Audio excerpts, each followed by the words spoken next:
Bwana Yesu asifiwe, na kusalimu katika jina la Yesu Kristo. Mungu akubariki sana ndugu msikilizaji ambaye tunaungana pamoja asubuhi ya leo kujifunza maneno ya Mungu. Kama nilivyosema Jumapili iliyopita kwamba kitabu cha Ufunuo kimekuwa chanzo cha upotofu mwingi sana. Kitabu cha Ufunuo kimekuwa chanzo cha upotofu mwingi sana wa mafundisho ya kibiblia. Na kwa sababu hiyo mwaka jana nilifundisha kitabu chote toka sura ya kwanza mpaka ya 22. Na zote ziko YouTube.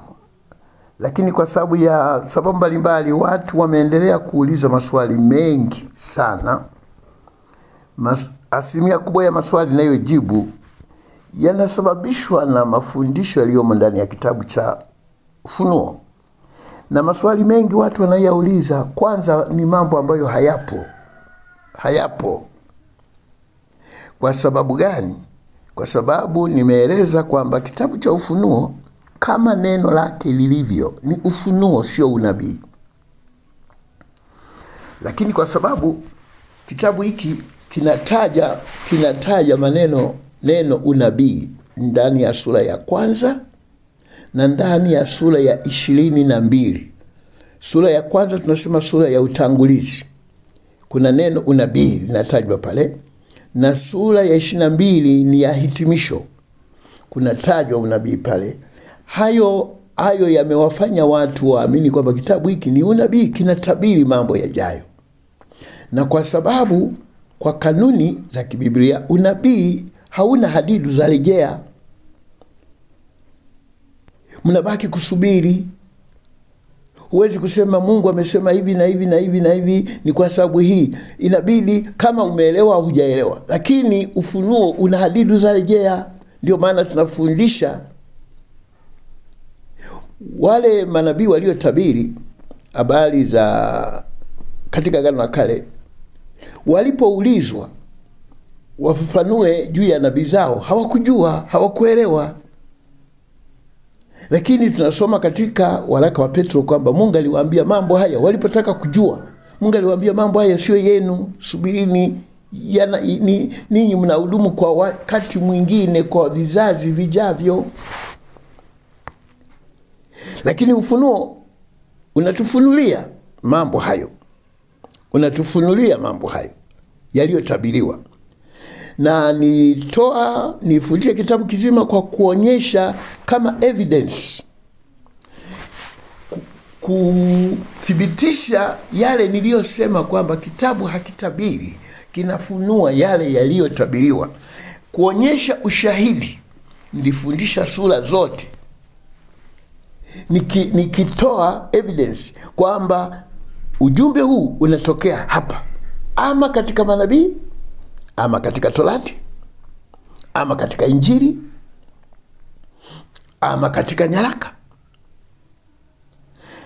Na kwa sababu ya maswali mengi, Jumapili iliyopita nilifundisha kitabu cha sura ya 11 ya Ufunuo. Na nisema sitafundisha kitabu chote, lakini nitajaribu kwa kupitia sura zile chache ambazo zinaonekana zina maswali mengi. Leo nizungumzie sura ya 12. Sura ya 12, Mungu, kwa neema ya Mungu nitaipitia yote kama Mungu akinisaidia.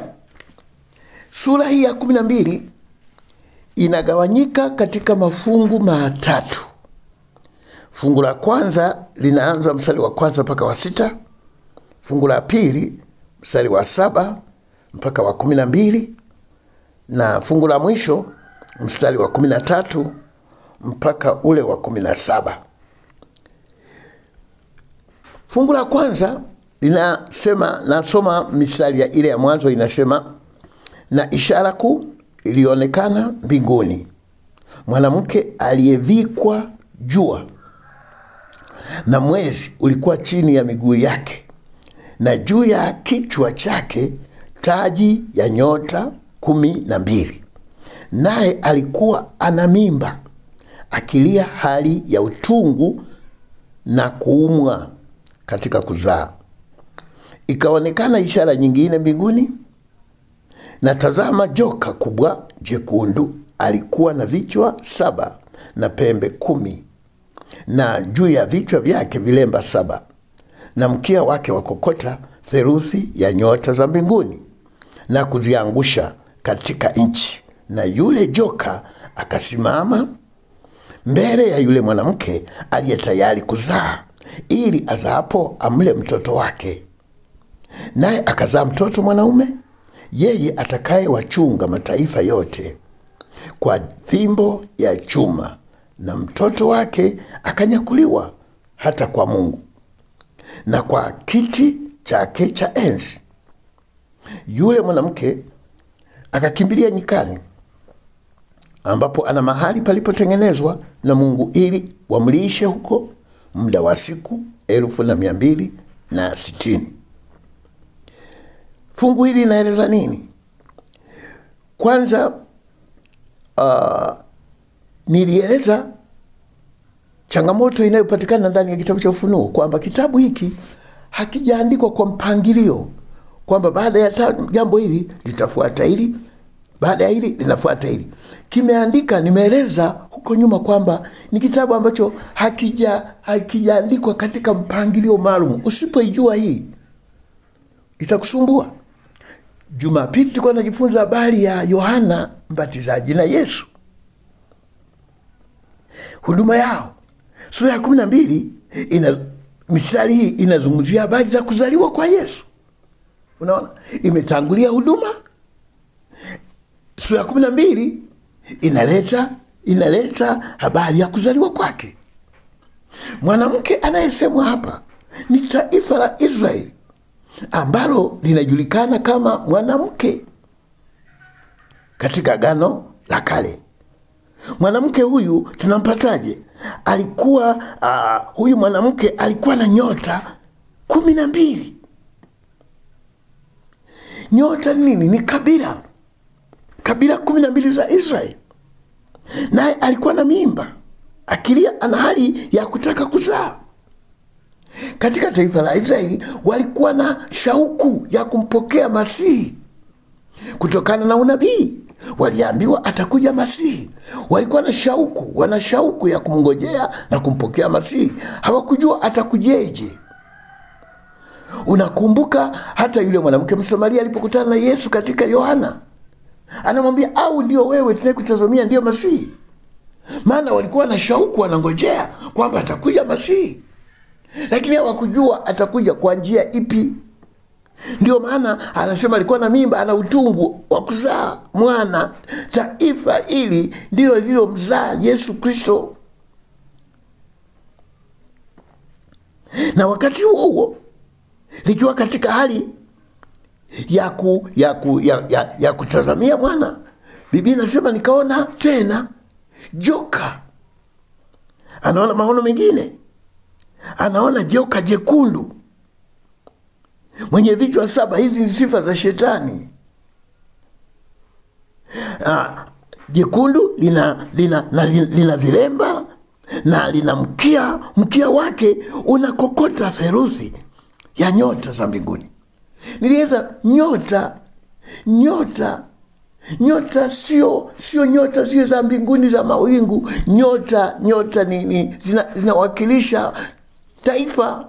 Nimesema pale nyota 12 ni makabila 12 ya Israeli. Lakini shetani kukokota manake nini? Shetani hana maagano, shetani hana makubaliano. Yeye analazimisha, yeye anadanganya, yeye anakokota. Hata ulimwengu huu wote, watu wengi hawana Yesu. Watu wengi hawamwabudu Mungu. Watu wengi hawamkubali Yesu. Wamedanganywa, sio kwamba kwa hiari, wamekokotwa. Shetani ana tabia ya kukokota, ya watu wamfuate yeye, wamtumikie yeye. Theluthi inakokotwa, wamfuate yeye. Ndio maana ya mkia wake unakokota theluthi ya nyota za mbinguni. Ni wana wa Mungu hata leo. na kuziangusha katika nchi. Watu wanafikiri kwamba ni kutoka kule juu mawinguni na kudondoka ardhini. Hapana. Kuwatoa katika mstari, kuwatoa katika imani, kuwatoa kwa Mungu, ndio maana yake.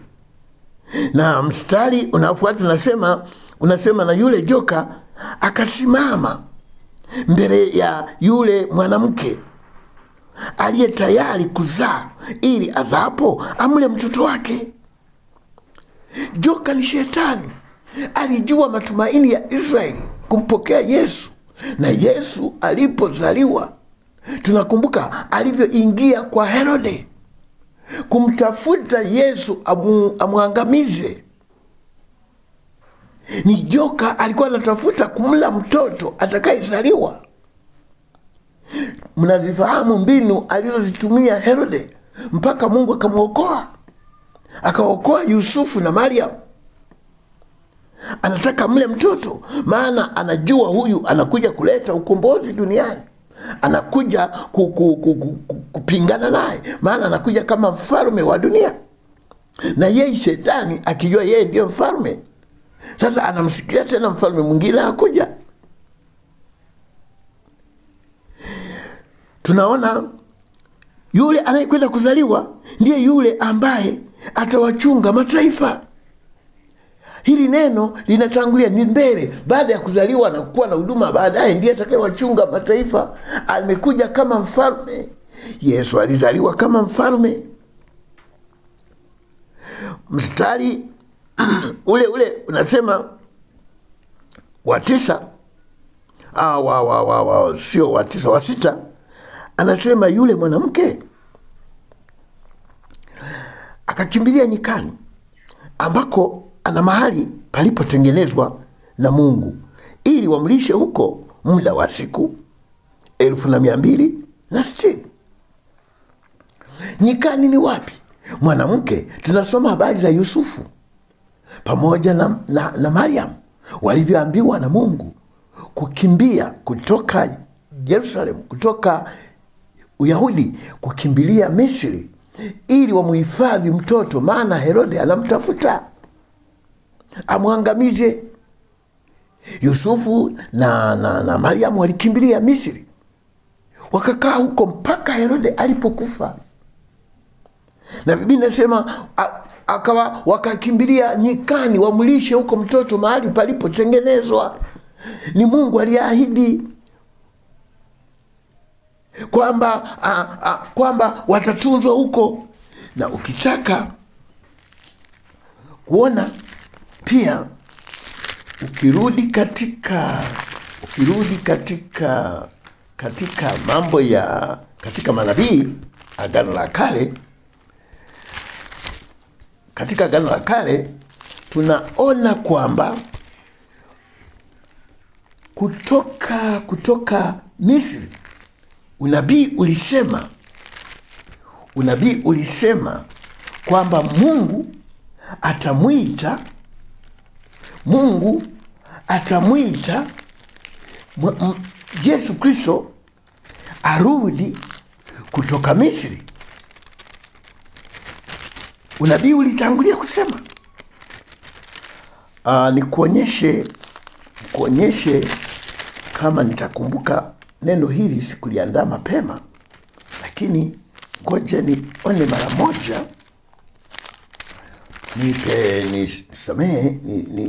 Niangalie mara moja sura ambayo inazungumzia habari hii ya kurudishwa kutoka Misri. Unabii ulivyosema.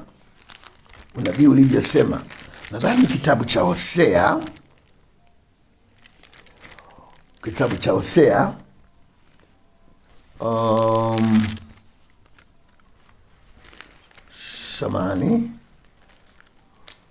sura ya 11. Hosea alitabiri, kama nilivyofundisha kwa manabii wadogo, unabii wao unaishia kipindi cha Yesu, haujavuka kipindi cha Yesu. Manabii wadogo wote. Sura 11 ya Hosea inasema, Israeli alipokuwa mtoto nalikuwa nikimpenda, nikamwita mwanangu atoke Misri. Neno hili linazungumza kuhusu taifa la Israeli kutoka Misri. Ulikuwa ni mpango wa Mungu. Taifa la Israeli liitwe kutoka Misri kwa sababu na Yesu Kristo mwenyewe aliitwe kutoka Misri. Misri palikuwa ni mahali kama pa kukimbilia kwa Yesu Kristo. Kwa hiyo tunaona anasema mahali palipotengenezwa aende Misri, ajifiche huko mpaka Herode atakapoondoka. Habari hizi tunaposoma katika Injili ya Mathayo na mahali pengine, unaifahamu kwamba nini kilitokea kwa Yesu Kristo baada ya kuzaliwa na nini kilitokea hata alipokuwa anakimbia kwenda kule Misri. Utaona maneno haya yanazungumzwa wazi. Nisome Mathayo sura ya 2.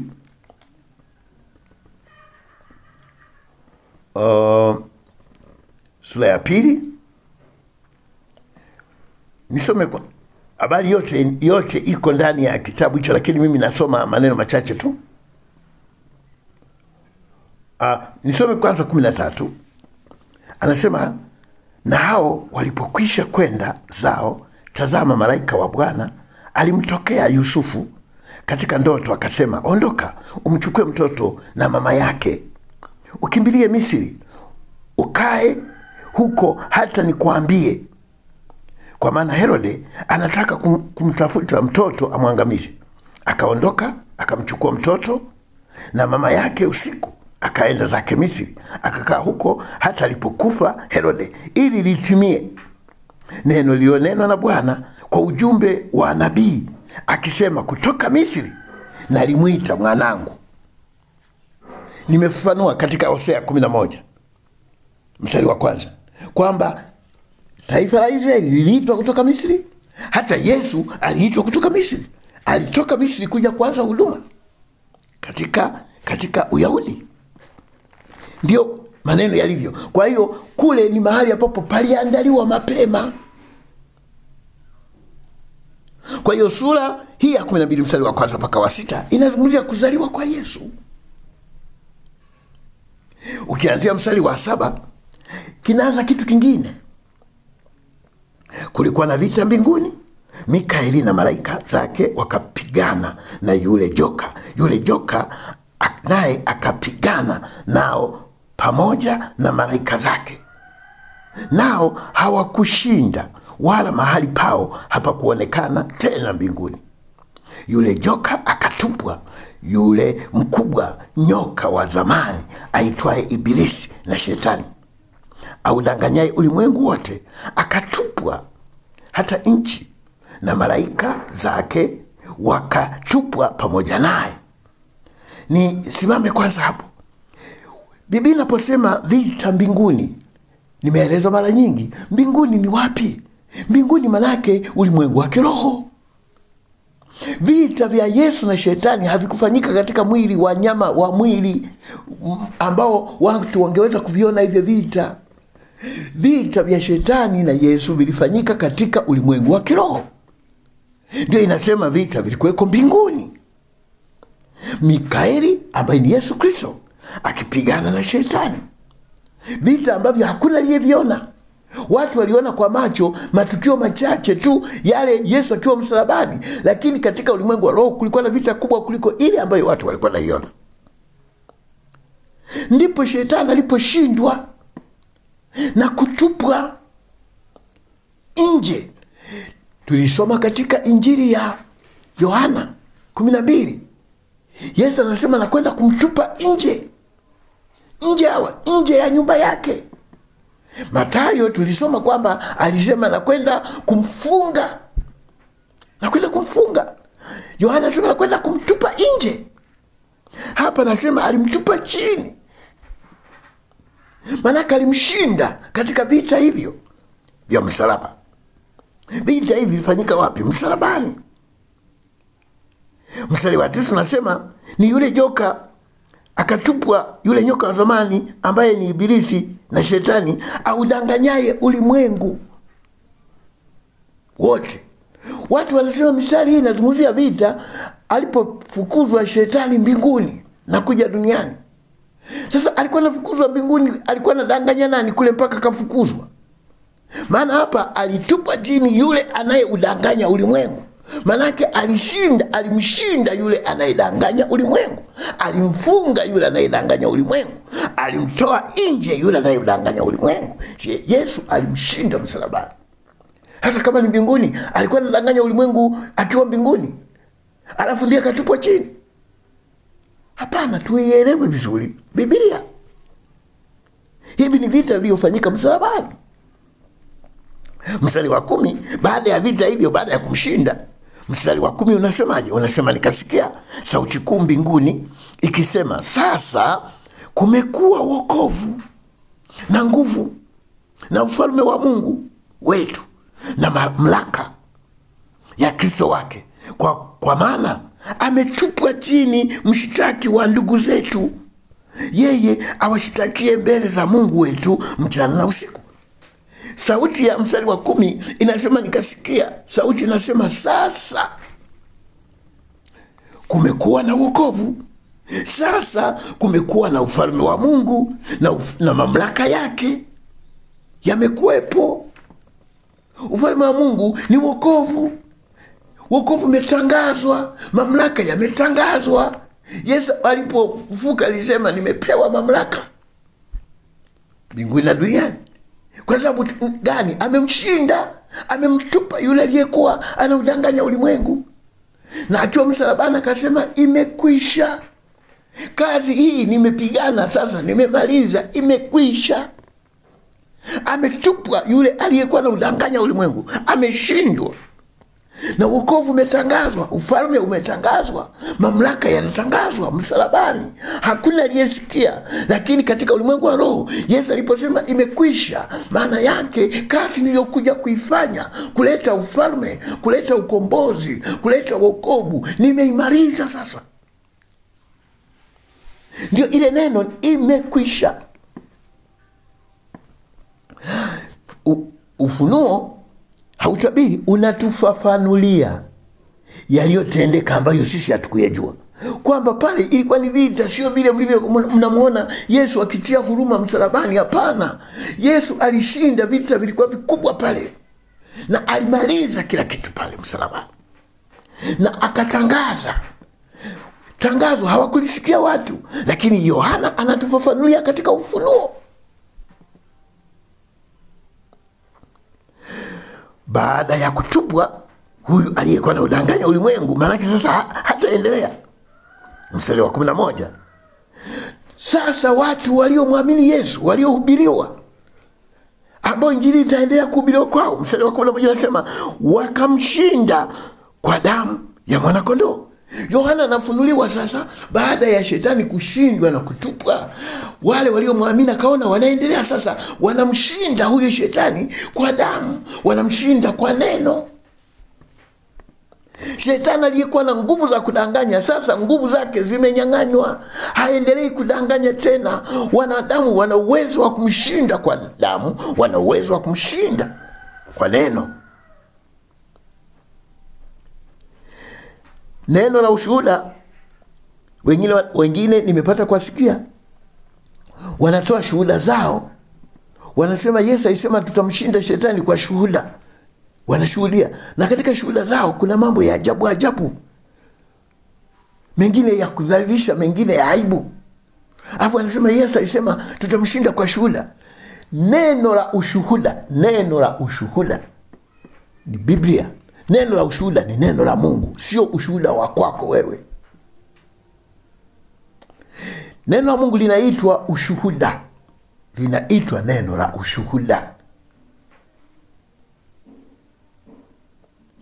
Kwa hiyo ukienda mstari wa 12, kwa hiyo shangilieni ni enyi mbingu, nanyi mkao humo. Mbingu ni nini? Mbingu ni ulimwengu wa kiroho. Na wanaokaa ndani ya mbingu ni nani? Ni waliomwamini Yesu. Tuliookoka tunakaa katika ulimwengu. Yesu anasema alipotuokoa alituhamisha. Ametuhamisha ulimwengu wa giza, ametuhamishia ulimwengu mwingine. Huo ulimwengu mwingine unaitwa mbingu, unaitwa ulimwengu wa kiroho. Huko ndiko tunakopatikana tuliookoka. Mbingu zishangilie na wanaokaa ndani yake washangilie. Ni kanisa, ni waamini. Kwa nini washangilie? Kwa sababu adui yao ameshindwa, adui yao ametupwa, adui yao hana mamlaka tena. Na kushangilia huko, mpaka leo tunashangilia kwa sababu shetani tumemshinda, kwa sababu tuna mamlaka juu ya nguvu za giza, tuna mamlaka juu ya shetani, tunamkemea, tunahubiri Injili. Hiyo shangwe inaendelea. Kwa nini? Kwa sababu Yesu alipomshinda alitupa sisi mamlaka ya kuendelea kumshinda. Alitupa neno, silaha ya kuendelea kumshinda. Alitupa damu ya kuendelea kumshinda. Na sisi hatuna haja ya kuwa na hofu, bali tushangilie kwa sababu adui yetu ameshindwa. Kwa hiyo tunamshinda kwa sababu tumepewa mamlaka. Na sisi tunakaa ndani ya mbingu. Lakini ole ni kwa nchi na bahari. Bahari inawakilisha ulimwengu. Ulimwengu, ole kwa walimwengu ambao hawana Yesu, hawajamwamini, hawana neno la Mungu. Kwao ni ole, kwa sababu kwao ana hasira, ana nguvu, ana ghadhabu ya kuwashinda, ya kufanya kila kitu anachotaka kuudanganya, kwa sababu wamekuwa wajinga. Tunapotoka kwa shetani kumwamini Yesu, tunaondoka ndani ya giza, tunaondoka ndani ya ujinga. Shetani hawezi kutudanganya tena na kutuburuta na kutukokota. Lakini wale walioko nje, ole kwao. Sisi tuliomwamini Yesu tushangilie. Huu ni ufafanuzi wa Yohana akielezea kuzaliwa kwa Yesu na kazi aliyoijia duniani kuja kufanya, aliyoimaliza pale msalabani.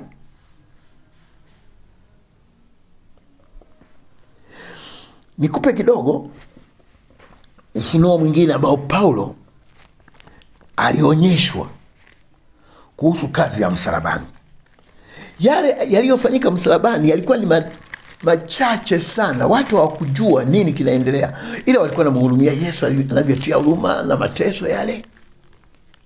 Lakini Yesu katika ulimwengu wa kiroho, katika mbingu, hakuwa katika mateso. Yeye ni Mungu. Alikuwa kumwangusha shetani na kumshinda. Kile walichokuwa nakiona pale ulikuwa ni mwili, lakini Mungu hakuwa yule. Maana yeye ni Mungu aliyevaa mwili. Paulo katika kitabu cha Wakolosai sura ya 2 anatoa ufunuo huu. Sura ya 2 Kolosai mstari wa 13. Anasema, na ninyi mlipokuwa mmekufa kwa sababu ya makosa yenu na kutokutahiriwa kwa mwili wenu, aliwafanya hai pamoja naye, akisha kutusamehe makosa yote. Kazi ilifanyika wapi? Msalabani. Mstari wa 14. Akisha kuifuta ile hati iliyoandikwa ya kutushitaki kwa hukumu zake. Kulikuwa na hati iliyoandikwa ambayo tusingeweza kuikwepa. Mwanadamu asingekuwa na uwezo wa kuikwepa. Mashitaka yako mbele zake siku zote. Imeandikwa ya kutushitaki mbele za Mungu. Lakini Yesu alipokuwa msalabani, aliifuta ile hati iliyoandikwa. Tena ilikuwa na uadui. Akaiondoa. Aliondoa wapi? Akiwa msalabani, isiwepo kabisa. Alafu akaigongomea msalabani. Ile hata ilichukua iliyokuwa imeandikwa ya kutushitaki makosa na kutuhukumu, akaipigilia msalabani. Je, nani aliyeona macho Yesu akiigongomea msalabani hati ya mashtaka? Mambo haya yalifanyika katika ulimwengu wa kiroho. Watu walikuwa wanaangalia katika ulimwengu wa kimwili, lakini mambo na kazi aliyokuwa anafanya Yesu watu hawakuiona. Yesu akifanya kazi kubwa pale msalabani, akifuta hati, akaigongomea msalabani, akisha kuzivua enzi na mamlaka. Kuzivua enzi maana yake, ukisoma Biblia ya Kiingereza inasema to destroy. Pale ndipo alipoharibu enzi, alipoharibu ufalme wa shetani na mamlaka ya shetani, aliziharibu pale msalabani. Kiswahili kinasema alizivua enzi na mamlaka na kuzifanya kwa mkogo, kwa ujasiri. Alafu akawa mkogo. Mkogo ni kitu cha kama alidharau, akatembea kwa malingo, akaringa, akaona fahari kwa sababu ameziharibu kila kitu. Na baada ya hapo akizishangilia katika msalaba.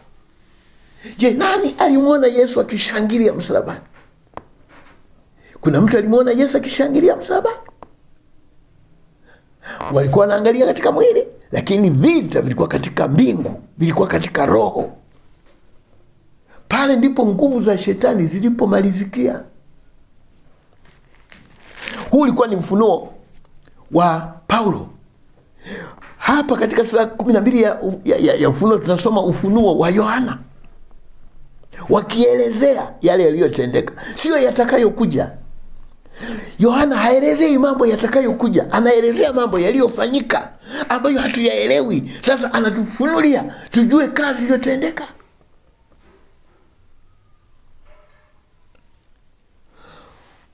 Ukienda mstari wa 13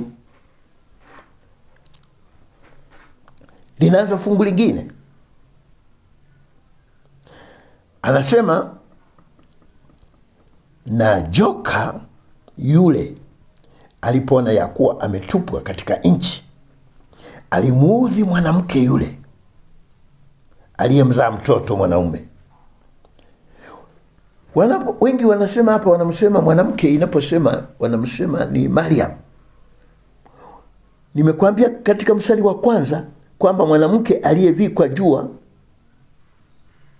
na mwezi, na juu ya kichwa chake kuna nyota 12. Nimesema ni taifa la Israeli. Huyo mwanamke ndiye alikuwa na mimba ya kutaka kupata mtoto, yani Masihi. Mariam ilikuwa ni njia tu. Mstari wa 13 unatuambia joka alipoona ya kuwa ametupwa katika nchi, yani ameshindwa na Yesu, alianza kumuudhi mwanamke yule aliyemzaa mtoto. Alianza kuliudhi taifa la Israeli kwa hasira ya kushindwa, kwa hasira ya kunyang'anywa mamlaka na Yesu Kristo.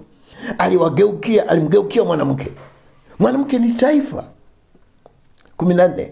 Mwanamke yule akapewa mabawa mawili ya tai yule mkubwa, ili aluke aende zake nyikani, hata mahali pake hapo alishwapo kwa wakati na nyakati na nusu wakati, mbali na nyoka huyo.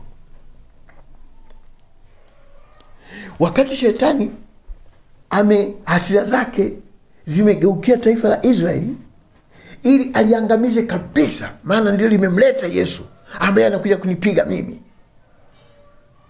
Yesu alisemaje katika unabii wake? Ukisoma Luka, ukisoma Mathayo, anasema baada ya kuondoka kwangu aliulilia mji wa Yerusalemu.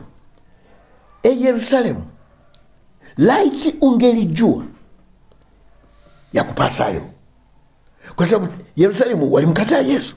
Anasema laiti mngelijua, maana baada ya kuondoka kwangu utahusuliwa, utashambuliwa, utabomolewa na mji wako, lisibakie jiwe juu ya jiwe.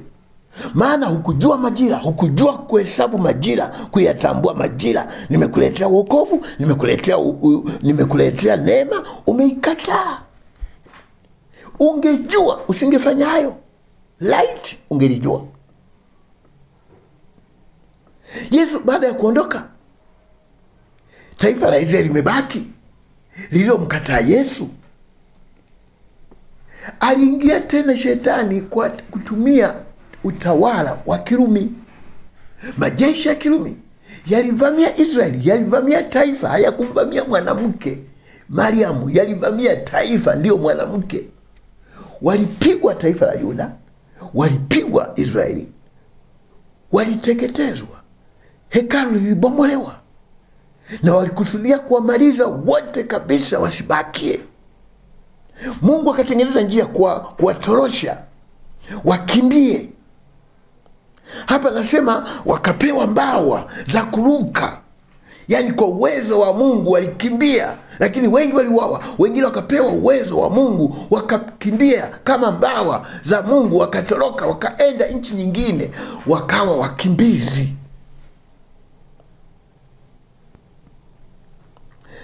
Mstari wa 15 unasema, nyoka katoa katika kinywa chake nyuma ya huyo mwanamke maji kama mto,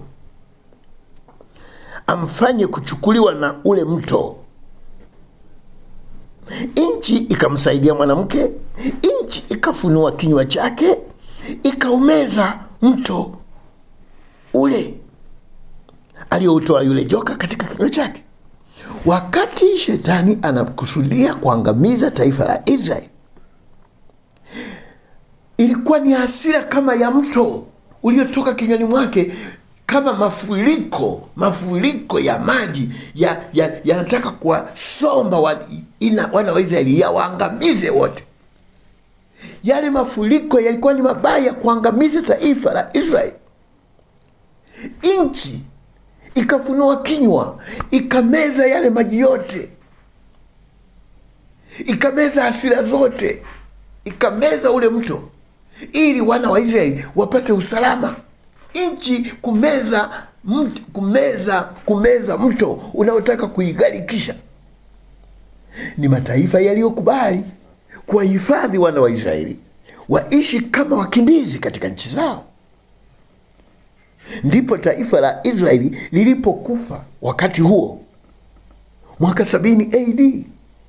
Hapakuwa tena na taifa, maana walitaka kuangamiza, lakini nchi imewaokoa, imewahifadhi, wakawa wakimbizi. Pala amesema kwa nyakati 2.5 wakati. Wengi wametafsiri maneno haya katika unabii wa kitabu cha Danieli kwamba nyakati 2.5 wakati ni miaka 3.5. Sasa utajiuliza, je, taifa la Israeli lilipoteza nchi yake kwa miaka 3.5? Hapana. Tunasema lugha ya Mungu inatafsiriwa kwa kanuni, sio kwa hesabu zako wewe. Haya, tuseme tangu Israeli walipofukuzwa ndani ya taifa lao wakawa wakimbizi mpaka mwaka 1948, kuna miaka 3.5? Hapana. Taifa halikuwepo tena la Israeli, likakimbia, nchi kabaki utupu. Ndipo maadui wakaanza kuivamia nchi, wakaanza kuikalia nchi. Wakati Waisraeli wote wameondolewa, nchi kabaki ukiwa. Mataifa majirani wakaanza kuivamia nchi, wakaanza kuikalia nchi, ambayo mpaka sasa tunaita wa Palestina. Israeli imeondolewa, nchi imebaki mikononi mwa Palestina, wakaanza kuijaza ile nchi toka mwaka 70 mpaka Israeli ilipoanza kudai tena uhuru wa kupewa nchi yao Umoja wa Mataifa. Kuna historia tangu Israeli walipoanza kurudi katika nchi yao na kudai, kurudi katika nchi yao na kudai. Ni mchakato mrefu uliofanyika mpaka Umoja wa Mataifa unapokubali kwamba tuwakubali Israeli wapewe nchi yao. Huo ulikuwa ndio mwaka wa 1948, lakini mchakato ulianza nyuma. Sasa huyu shetani alipoona ameshindwa na Yesu,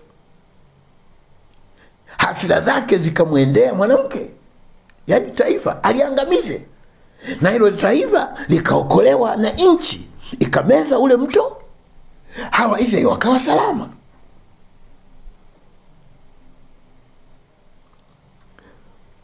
Mstari wa 17 unasema joka alipoona lile, sasa joka alipoona ile nchi, yule mwanamke ameokolewa, ule mto aliotaka umsombe yule mwanamke umwangamize umemezwa. Mstari wa 17 unasema joka akamkasirikia yule mwanamke, akaenda zake, maana ameshindwa. Akaenda zake afanye vita juu ya wazao wake waliosalia. Ni wazao gani? Yule mwanamke amemshinda. Sasa wazao waliosalia ni wale waliookoka, wale waliookoka, wale waliomwamini Yesu, ndio wazao waliosalia. Tunajuaje? Anasema wazishikao amri za Mungu. Sasa wale wazao, maandiko mengine anasema ni mabaki, wale wazao wa Israeli waliomwamini Yesu, ukiunganisha na mataifa walioipokea injili, wote wanaitwa ni wazao. Maandiko mengine yanasema ni wazao wa Mungu, uzao wa Ibrahim, wale wazishikao amri za Mungu. Hasira zake sasa kwa Yesu zimeshindwa, ametupwa chini. Amemwendea mwanamke, ameshindwa. Sasa hasira zake zinaenda wapi? Zinaenda kwa wazao wale wanaozishika amri za Mungu.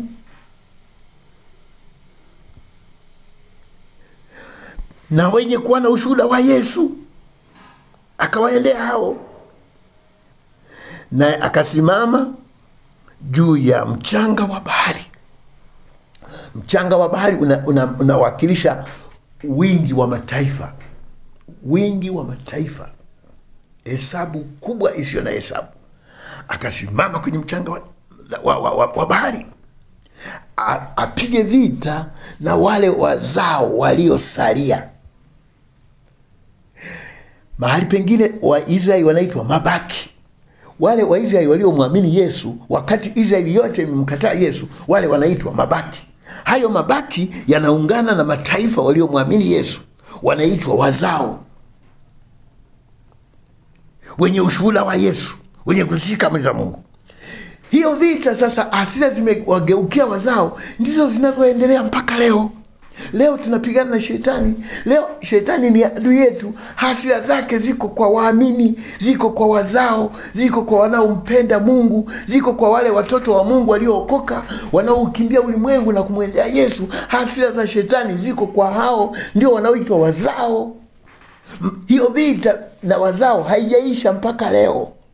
Mpaka leo anajaribu kupenyeza mambo mabaya kwa kanisa, kwa waamini, ili aliharibu kanisa lisipate nafasi ya kushikana Mungu. Lakini tunasema tutasimama na kweli. Hata mafundisho ya upotofu haya ni shetani anayatengeneza ili watu wasimjue Yesu wanayemtumikia, wasijue wajibu wao, wasijue mpango wa Mungu juu yao. Anapotosha maandiko, lakini ni kwa sababu ana hasira na wazao. Hata wahubiri wanainuka wa uongo, ni shetani anawatumia ili walichafue kanisa, waliondolee katika mstari, liondoke. Maana hasira zake zimeshindwa. Yesu amemshinda.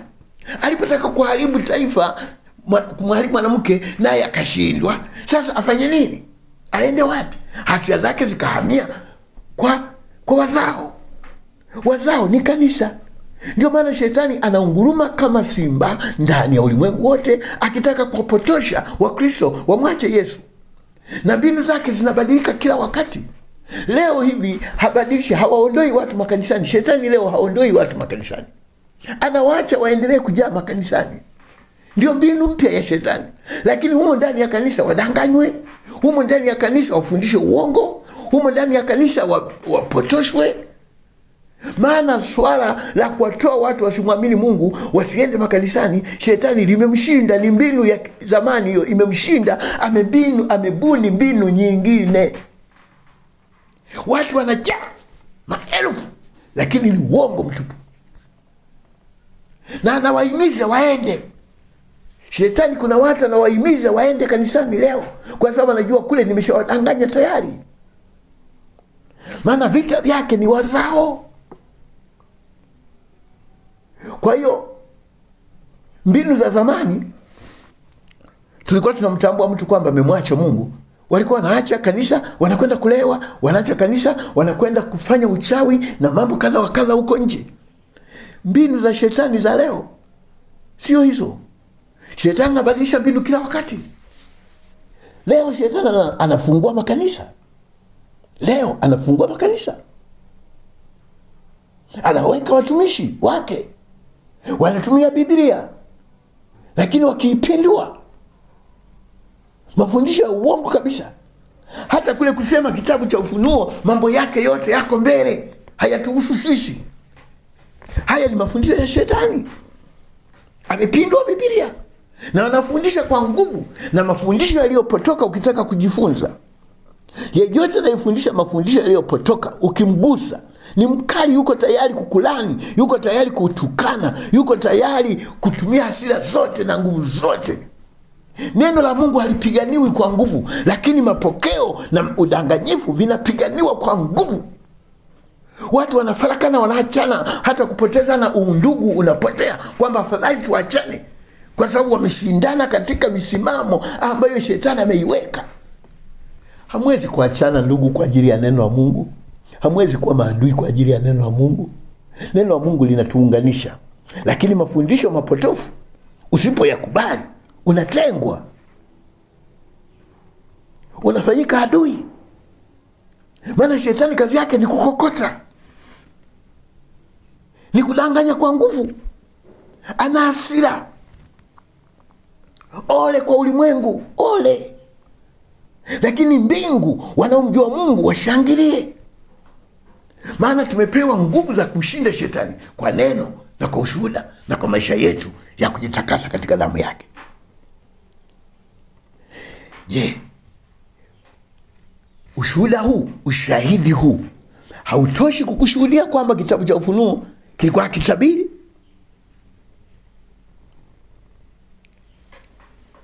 Je, mambo haya tuyangoje yatatokea mwisho wa safari huko mbele tunakokwenda? Sio ya kwetu haya. Shetani yumo kazini. Shetani yumo kazini. Anatumia mbinu. Anabadilisha ibada. Analeta ibada za kisasa. Analeta nyimbo za kisasa, mitindo ya kisasa, mahubiri ya kisasa, ili kuwachanganya watu wajae makanisani, waonekane wengi wako kwa Mungu. Kumbe shetani anaongoza kwa hila, kwa upotofu na udanganyifu. Na udanganyifu ukitokea watu wanaushangilia. Kweli inapohubiriwa watu wananuna, wanakasirika. Mungu atusaidie. Mungu atusaidie. Leo kwa neema ya Mungu nimejaribu kutoa tu maelezo haya kwenye sura ya 12. Mungu akipenda nitazungumzia sura ya 13. Labda na sura ya 20 tena na 21. Sura ambazo maswali mengi hayaishi humo. Na sura ya 19 nadhani 19, 20 na 21. Sura zenye maswali mengi, zenye udanganyifu mwingi. Zote na sura zote za Ufunuo, lakini najaribu kutajia sura ambazo zimejaa mambo mengi na maswali mengi na upotofu mkubwa. Ujue kwamba kitabu cha Ufunuo kinatufafanulia yale yaliyofanyika, yale yaliyotabiriwa, jinsi yalivyotimizwa, jinsi alivyoyatekeleza Mungu katika kanisa. Si kwamba katika Ufunuo kuna nabii ambazo hazijatimizwa bado. Zipo. Kwa mfano kitabu sura ya 13 unabii wake haujatimizwa bado. Ukisoma sura ya 17 unabii wake bado haujatimizwa. 13, 17 unabii wake haujatimizwa bado, unasubiriwa. Lakini nabii nyingine zote zimetimizwa. Watu wanasubiri, wanasema yatatokea. Mungu atusaidie. Na kushukuru ndugu kwa kunipa masikio yako kusikiliza siku ya leo. Mungu akubariki. Endelea kulielewa neno la Mungu. Endelea kuthibitisha. Utambue, uishi kwa tahadhari kwamba tunaishi nyakati za hatari. Paulo alisema hivyo katika Timotheo. Zitakuja nyakati za hatari.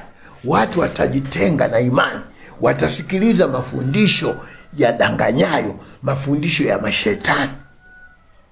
Unafikiri mafundisho ya mashetani yako wapi? Yako wapi?